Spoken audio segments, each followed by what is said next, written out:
रामलीला मैदान स्थित दादू द्वारा परिसर में इन दिनों विशेष भजन सत्संग का आयोजन चल रहा है।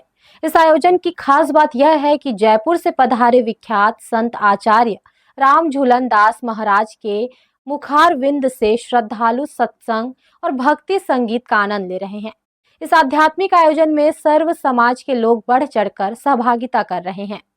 16वीं शताब्दी में अवतरित महान संत श्री दादू दयाल महाराज ने मानवता को प्रेम, समता और निराकार ब्रह्मा की उपासना का अमर संदेश दिया। उन्हीं दिव्य संदेशों को जन जन तक पहुंचाने के उद्देश्य से रायगढ़ स्थित दादू द्वारा परिसर में इस भव्य आध्यात्मिक आयोजन का शुभारंभ किया गया। जयपुर से विशेष रूप से पधारे आचार्य राम झूलन दास महाराज दादू जी की वाणियों का भावपूर्ण प्रचार प्रसार कर रहे हैं।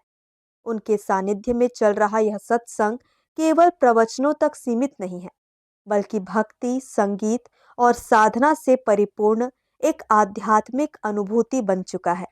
इस आयोजन के अंतर्गत विगत 3 दिनों से श्रद्धा और भाव से भरा नानी बाई का मायरा का आयोजन भी किया गया, जिसका समापन रविवार को हुआ। कथा के दौरान भक्ति, त्याग और सामाजिक समरसता के संदेशों ने श्रद्धालुओं को भाव विभोर कर दिया।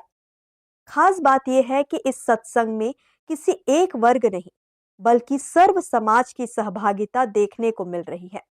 दादू दयाल जी महाराज जो 1601 में दादू दयाल जी महाराज इस धराधाम पर प्रकट हुए और इस कलयुग में आकर के और दादू दयाल जी महाराज ने निर्गुण भक्ति का प्रचार प्रसार किया और उनका भक्ति का केंद्र राजस्थान रहा। उसी परंपरा के अंतर्गत छत्तीसगढ़ में आज यहाँ रायगढ़ में बहुत पुराना दादू द्वारा है। यहाँ पर महापुरुष, ब्रह्मनिष्ठ, तपोनिष्ठ महापुरुष हुए बाबा श्री नानूराम जी महाराज, बाबा श्री भूरादास जी महाराज। तो कल 22 दिसंबर है, तो कल नानूराम जी महाराज की जयंती बरसी का आयोजन है।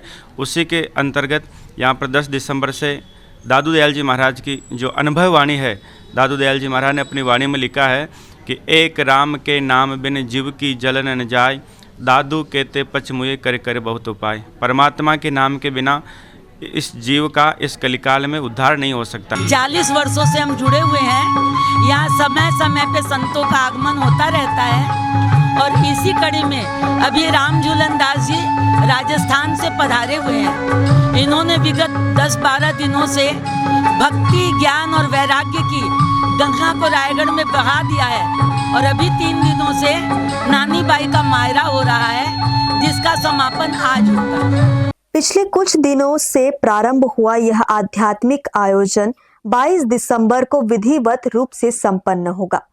सत्संग में उमड़ रही श्रद्धालुओं की भीड़ और उनके चेहरों पर झलकता आत्मिक आनंद इस बात का प्रमाण है कि लोग इस ज्ञान गंगा में डुबकी लगाकर मानसिक शांति और आध्यात्मिक ऊर्जा प्राप्त कर रहे हैं।